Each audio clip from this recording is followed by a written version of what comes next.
Nous commençons ce point sur la détérioration de la situation des droits de l'homme en Algérie, en particulier le cas du journaliste Khaled Drareni. Nous allons donc entamer le débat et je passe en premier la parole à Madame Mathias. Madame, je vous passe la parole. Merci beaucoup, Madame la Présidente. La situation des droits civiques en Algérie s'est détériorée depuis un certain temps. La mobilisation se poursuit au sein des citoyens qui souhaitent mettre un terme à un régime autoritaire. Dans cette résolution commune, nous envoyons un message de solidarité à l'ensemble des personnes qui essaient de lutter en faveur des droits de la personne. La détention de journalistes, de défenseurs des droits humains et d'opposants pacifiques n'est pas acceptable. Les peines infligées, notamment à Khaled Drareni, doivent être révoquées. Nous en appelons au ministre de l'Égalité. Nous disons que les activités des entreprises européennes doivent se faire dans le respect de la protection des droits fondamentaux et doivent lutter contre toute forme d'exploitation. Les dirigeants du mouvement Irak, du mouvement de résistance, doivent être protégés. Justement, nous avons besoin d'être aux côtés de Khaled Drareni. Merci beaucoup. Madame Yenbou, je vous en prie. Merci Madame la Présidente. Début 2019 est né en Algérie un mouvement social extraordinaire et pacifique, le Hirak, qui demande une société plus libre, plus égalitaire et transparente, ainsi qu'un meilleur avenir pour l'Algérie et la jeunesse algérienne. Le Hirak est un mouvement inédit, extraordinaire et même exemplaire par l'absence totale de violence lors des manifestations sur un temps très long, ponctué de cet humour algérien si particulier. Les Algériennes et les Algériens peuvent en être fiers. La presse qui relayait ce mouvement a malheureusement été prise pour cible pour ça. Le renouveau de l'Algérie ne peut se faire en bafouant la liberté de la presse, en se servant notamment de la crise sanitaire pour accroître sa répression. Garantir la liberté de la presse, c'est s'assurer de la vitalité de nos démocraties, de la circulation de l'information, de l'ouverture d'esprit, de l'esprit critique, de la créativité et de l'éveil citoyen. En 2020, l'Algérie figure à la 146e place sur 180 du classement mondial de la liberté de la presse, dégringolant ainsi de 27 places par rapport à 2015. Nous voulons, par cette résolution, tout d'abord montrer au peuple algérien et aux défenseurs et défenseuses des droits humains que nous ne les oublions pas et leur manifester notre solidarité et notre soutien. Demander au gouvernement de respecter la liberté fondamentale d'informer et de s'informer. Demander à la Commission européenne et au SEE d'adopter une position publique plus ferme, plus affirmée en ce qui concerne le respect des droits humains en Algérie, de faire tout en leur pouvoir pour convaincre les autorités algériennes de cesser les détentions arbitraires et aussi de nous informer régulièrement des évolutions. Enfin, pour finir sur une note d'espoir, rêver et s'atteler à concrétiser un nouvel avenir commun pour l'Algérie et l'Europe, en participant par exemple à des projets comme Erasmus, qui permettent de donner une chance à nos jeunesses de se rencontrer, de s'enrichir mutuellement de leur culture dans le respect des valeurs communes. Dans la langue des Algériens et avec leur fierté et l'amour pour leur beau pays, Tahia Jazair, vive l'Algérie. Merci. Dankeschön, Frau Kollegin und Merci, chers collègues. Nous poursuivons avec notre collègue Sanchez Amor. Je vous en prie. Gracias. Je vous remercie, Madame la Présidente. L'exemple de l'Algérie nous montre la distance entre le discours public des nouveaux gouvernants d'une part et d'autre part la réalité, la pratique quotidienne des institutions par rapport à ce qui se passe en rue. Que se passe-t-il dans les rues algériennes? Mes collègues l'ont dit, nous constatons une mobilisation massive, une mobilisation populaire, pacifique, j'insiste, pacifique, qui demande avec insistance un changement réel et pas un changement de façade. Ce mouvement Hirak a repris de façon pacifique les revendications alors qu'il avait suspendu ses activités pendant la pandémie. La réaction officielle avec proposition de réforme constitutionnelle imposée depuis le haut a suscité le mépris des Algériens. J'en veux pour preuve une participation de 24% de la population seulement dans ce référendum. Les Algériens ne veulent plus de promesses vides de sens. Les Algériens veulent des réformes qui se traduisent dans les actes et pas uniquement dans les discours. Parce que parallèlement à ces promesses, on constate une répression considérable des abus, des mauvais traitements, censure, persécution, poursuites judiciaires. Tout ceci doit finir et pas après ces réformes théoriques qui sont promises. Ceci serait effectivement une preuve de la sincérité des discours. Les cas tels que celui de Khaled Drahimi montrent que la situation est grave, elle est déplorable. Ce journaliste a été arrêté à plusieurs reprises et il a été menacé d'être traîné en justice. Il a finalement été condamné à 2 ans de prison. Il y a d'autres exemples. Saïd Boutoup, nous connaissons l'importance du pouvoir militaire et cette nouvelle constitution devrait au moins servir à circonscrire ce pouvoir militaire et à respecter les normes démocratiques. Donc, sincérité, respect des droits des manifestations pacifiques du mouvement irakien. L'Algérie est un pays important, c'est un partenaire. Nous souhaitons de l'autre côté de la Méditerranée voir un pays démocratique face à nous. Merci. Budzinski. Merci. Nous poursuivons avec notre collègue Budzinski. Merci beaucoup.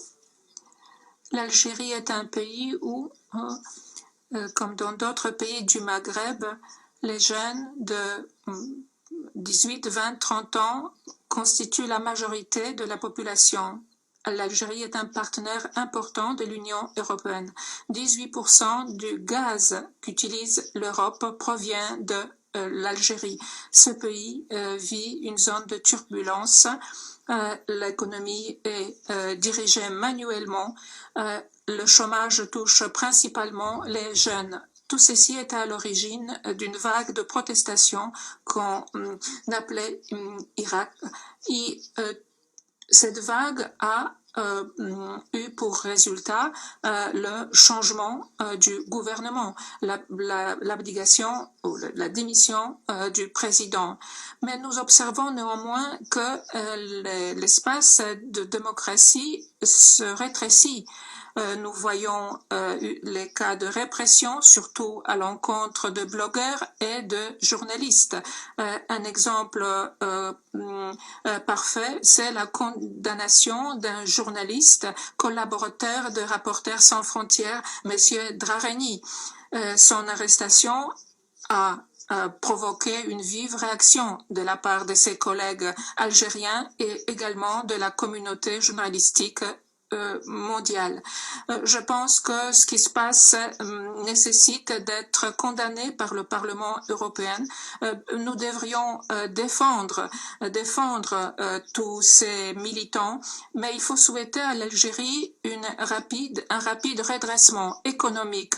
L'Algérie doit être notre partenaire, ne serait-ce que dans la lutte contre le terrorisme et la lutte contre les conséquences de ce terrorisme, ne serait-ce que l'immigration illégale.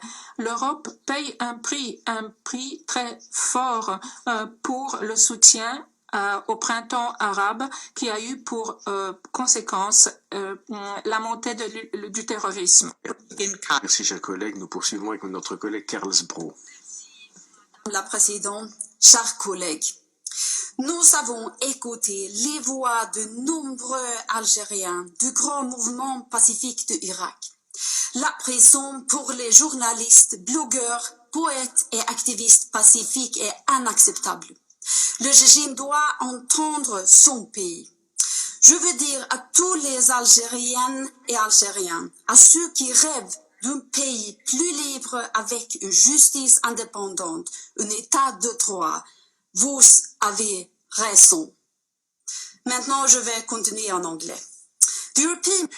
Le Parlement européen est très préoccupé par le recul algérien en matière de liberté politique et de presse. Nous condamnons fermement l'escalade d'arrestations illégales et de harcèlement des journalistes, de défenseurs des droits humains et d'activistes pacifiques en Algérie. Le mouvement Hirak demande simplement la liberté et la démocratie en Algérie.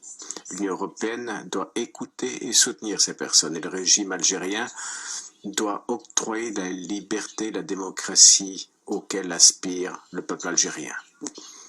Aujourd'hui, le Parlement européen demande la libération immédiate de Khaled Drareni, le journaliste, ainsi que l'ensemble des prisonniers de conscience. Merci. Merci beaucoup. Nous allons poursuivre avec M. Van Dalen. Je vous en prie. Bonjour, Madame la Présidente. La situation des droits de l'homme en Algérie se détériore sur toute une série de terrains. Nous le voyons. Ça vaut pour des journalistes, ça vaut également pour la liberté religieuse. Il y a une discrimination religieuse en Algérie. Et il y a peu, la direction provinciale de Tizi Ouzou a décidé qu'environ 200 mosquées de la région pourraient rouvrir une fois que la pandémie diminue. Mais les églises restent fermées. Les églises sont boycottées officiellement. L'Algérie a créé une commission publique pour les instances non musulmanes. En 2006, cette commission a été créée et depuis lors, cette commission ne s'est même plus réunie. Donc, les églises demandent l'autorisation d'organiser des services religieux, mais cette commission est devenue une espèce d'organe fantôme qui ne se réunit pas, ou plus.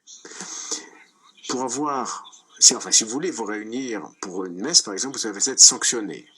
À Tizi Ouzou, par exemple, on a décidé que les églises qui avaient été fermées ne peuvent plus rouvrir. Il ne s'agit pas simplement des églises catholiques, mais également les athéistes, les juifs ou d'autres communautés religieuses. Donc la thèse centrale que je défends ici, c'est que va faire le haut représentant pour faire face à cette détérioration? Et j'attends vraiment une réponse à cette question concrète, même si je vois qu'on discute actuellement, qu'on ne m'écoute pas. Mais je suis certain, mais je voudrais quand même qu'on me réponde. Que va-t-il se passer? Que va faire le haut représentant? C'est la deuxième fois que je pose la question pour changer la situation en Algérie. Merci. Merci, chers collègues. Nous poursuivons. Je passe la parole à notre collègue Zagards pour le groupe PPE. Je vous en prie. Mesdames et messieurs, chers collègues, la répression de la libre expression, la poursuite des personnes qui ont, à notre avis, la violence policière, les arrestations de journalistes, voilà des violations des droits de l'homme systématiques qui se produisent dans de nombreux pays, y compris malheureusement en Algérie. 200 personnes ont été cette année arrêtées parce qu'elles avaient tout simplement exprimé leur opinion ou manifesté. Ce sont des gens courageux que nous, le Parlement européen, devons soutenir. Nous devons envoyer un message très clair, à savoir que leurs droits doivent être respectés. C'est aujourd'hui à l'ordre du jour de nos débats. Nous devons défendre nos valeurs, nous devons faire en sorte que ces valeurs soient défendues partout et ainsi nous défendrons la liberté, la démocratie et l'état de droit bien au-delà des frontières de l'Union européenne. Nous devons défendre ces valeurs, nous devons les protéger, y compris lorsque la situation est difficile, y compris aujourd'hui pendant la pandémie. Merci, chers collègues. Nous poursuivons avec Madame Arena. Chers collègues, par cette résolution, nous exprimons notre soutien au peuple algérien, qui reste uni et pacifique face à l'adversité d'un régime qui réprime, qui arrête, qui harcèle depuis des mois et la pandémie a empiré la situation, comme nous l'avons fait et continuons de le faire pour les mouvements pro-démocratie en Bélarus ou à Hong Kong. Nous avons le devoir de prendre des mesures nécessaires à la défense et la protection des défenseurs des droits de l'homme en Algérie. Cette semaine, l'opposant politique Karim Tabou rappelait dans sa lettre ouverte à M. Macron que c'est le peuple algérien qui doit être soutenu et non le régime rejeté par celui-ci. Les promesses du chef d'État algérien, M. Tebboune, pour une Algérie nouvelle, plus démocratique et plus libre sont restées un slogan. La révision de la Constitution aurait dû donner un gage d'ouverture, d'apaisement, mais elle a échoué tant dans son processus de consultation que dans son processus référendaire. Tous les indicateurs sont dans le rouge aujourd'hui en Algérie. Arrestations arbitraires, intimidation, mauvais traitement des journalistes. De nombreux militants et journalistes aujourd'hui condamnés et ou emprisonnés ne demandaient rien d'autre que des réformes profondes pour un état de droit, une gouvernance transparente, une presse libre, une justice indépendante. Nous demandons la libération immédiate de ces journalistes, de Khaled Drareni, ainsi que de tous les détenus d'opinion. L'arrêt du harcèlement judiciaire à l'égard des opposants politiques. Mais nous demandons aussi que l'accord d'association UE-Algérie, basé sur le respect des valeurs communes que comme sont l'état de droit, puissent être respectés par toutes les institutions européennes, la Commission, le Conseil et le Parlement. Merci. Herzlichen Dank. Und wir fahren fort mit... Merci, nous poursuivons avec nos collègues Ritchie pour Renew Europe. Thank you, Chair. Merci, Madame la Présidente. Avec cette résolution, le Parlement européen le dit haut et clair. Le journalisme n'est pas un crime, le militantisme n'est pas un crime. Khaled Dareni est en prison pour avoir présenté les informations. Des centaines de militants sont emprisonnés aujourd'hui. Beaucoup font l'objet de harcèlement continu de la part des autorités. Abdallah Benaou, Medarki, Mohamed Tachadi, Abdelhamid Hadi, Walid Kashida, Brahim Alami, Arista Choua, Zohar Kadam, Walak Likisha, Nouraddin Kemmout, Hakim Haddad, Kadou Chouisha, Jamila Dokil, Mohamed Babanedjar. Voilà des noms, une liste de noms. Ce sont des patriotes qui s'inquiètent de l'avenir de leur pays, qui se sont engagés dans le militantisme, qui revendiquent le changement. Et j'aimerais, pour ma part, exprimer toute ma solidarité vis-à-vis de ces courageux Algériens qui prennent la parole et osent prendre la parole. Les journalistes, les ONG, les activistes sont victimes de ce harcèlement de par le monde. On les accuse d'être des espions, des agents étrangers. Ce sont des expressions qui reviennent trop souvent. Je pense qu'il s'agit là d'une répression démocratique grave. N'oublions pas non plus, ici, dans l'Union européenne, des collègues, nos collègues ont été arrêtés par la police alors qu'ils ont critiqué le gouvernement. Cette résolution lance un appel clair aux autorités algériennes. Libérez les prisonniers politiques, mettez un terme au harcèlement, mais cette amélioration doit intervenir ici également. Merci, Monsieur Satouri. Khaled Dareni, Kaddour Chouika, Jamila Loukil, Hakim Haddad, Yassine Mebarki, Mohamed Babanedjar. Ces personnes incarcérées ou poursuivies pour leur mobilisation sont les forces vives de la démocratie algérienne. Le sort de ces défenseuses et défenseurs des droits, manifestantes et manifestants, journalistes, nous inquiète vivement aujourd'hui. J'appelle donc la Commission à renforcer son soutien politique et financier à la société civile algérienne. La Commission se sert peu et mal de l'instrument européen pour la démocratie et les droits de l'homme en Algérie. Déjà il y a un an, nous demandions le soutien à sa société civile mise à mal. Je réitère ici nos demandes.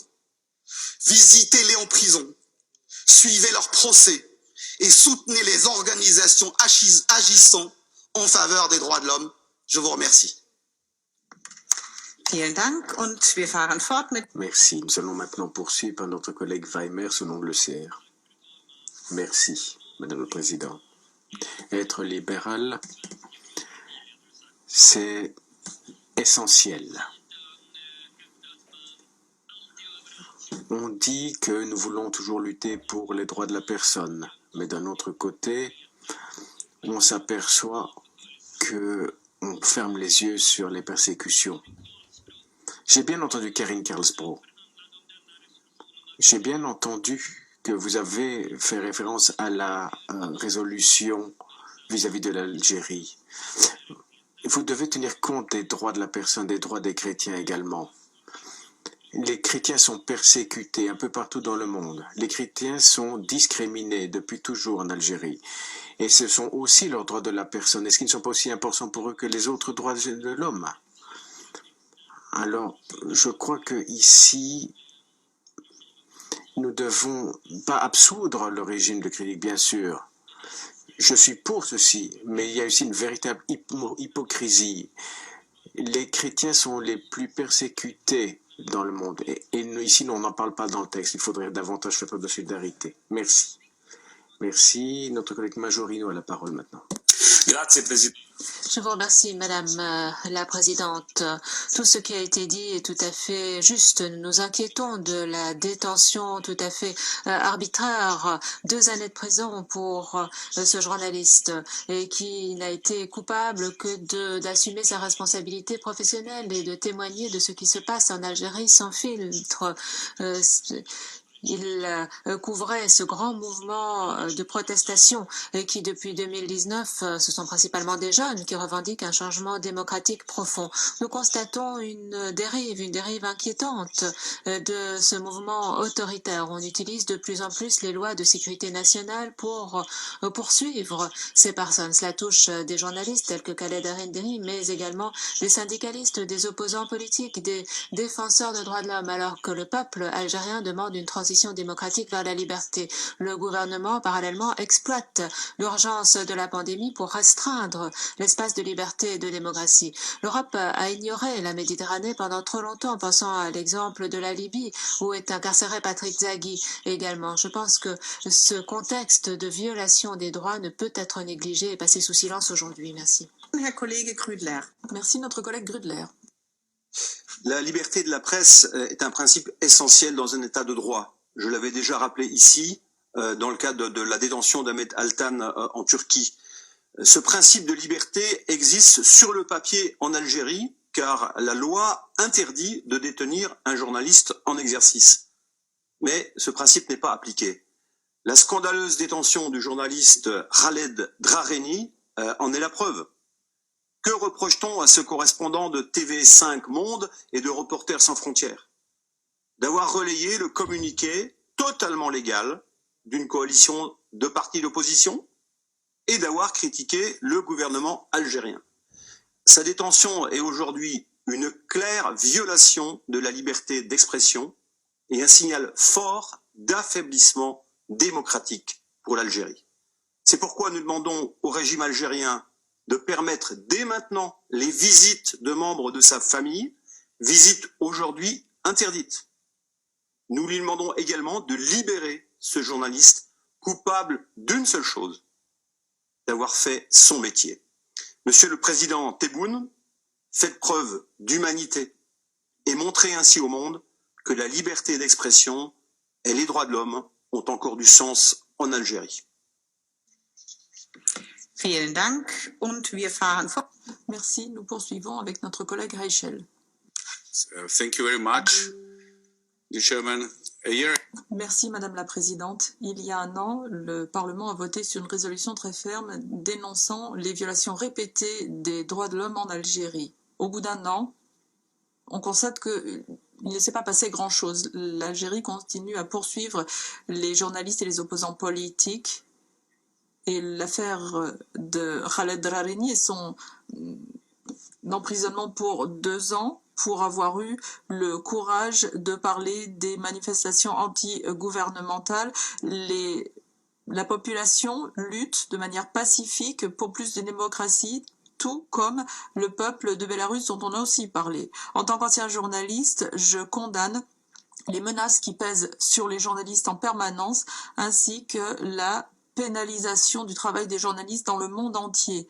Malheureusement, l'Europe n'est pas immune à ce type de pratique. Sous toutes sortes de prétextes, dans certaines régions de l'Union européenne, on assiste à des menaces contre les journalistes et la liberté d'expression n'est pas respectée. Il est temps de se pencher correctement sur ces questions et pas simplement par une déclaration.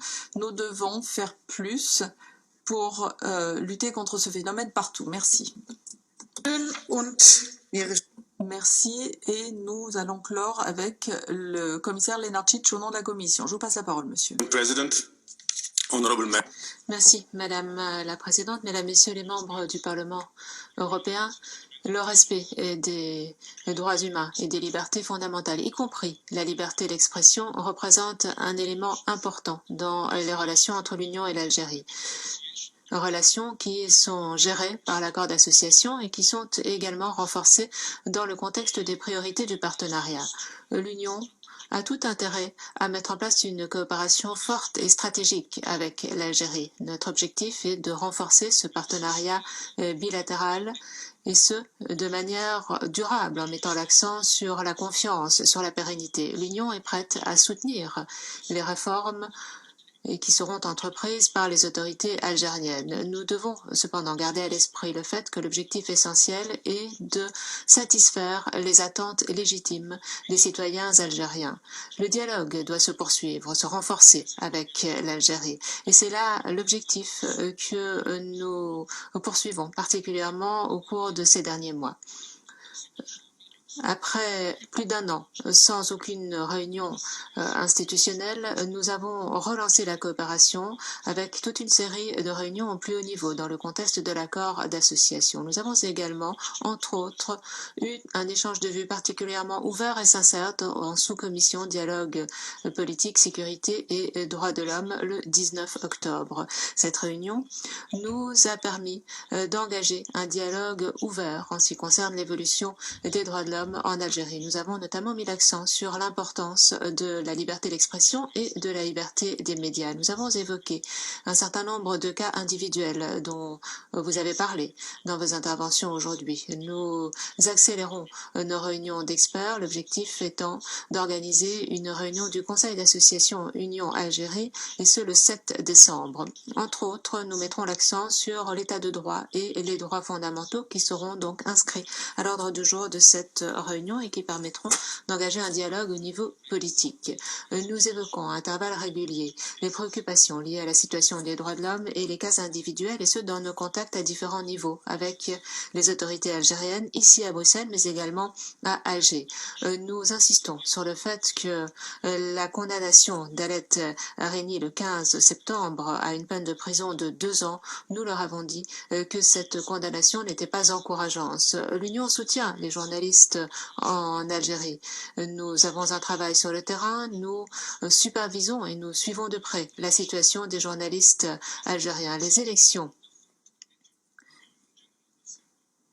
de l'Algérie au comité de l'Assemblée générale est une évolution intéressante et nous permettra en fait de poursuivre la coopération dans le domaine des droits de l'homme également, mais ceci s'assortit de responsabilités en matière de promotion et de protection des droits de l'homme de par le monde. Nous sommes engagés à poursuivre et à renforcer ce dialogue avec l'Algérie sur base de la confiance et de critiques constructives. Nous suivons de près l'évolution de la situation au niveau algérien. Nous continuons à encourager nos partenaires algériens à poursuivre un dialogue ouvert avec tous les représentants de la société. Merci.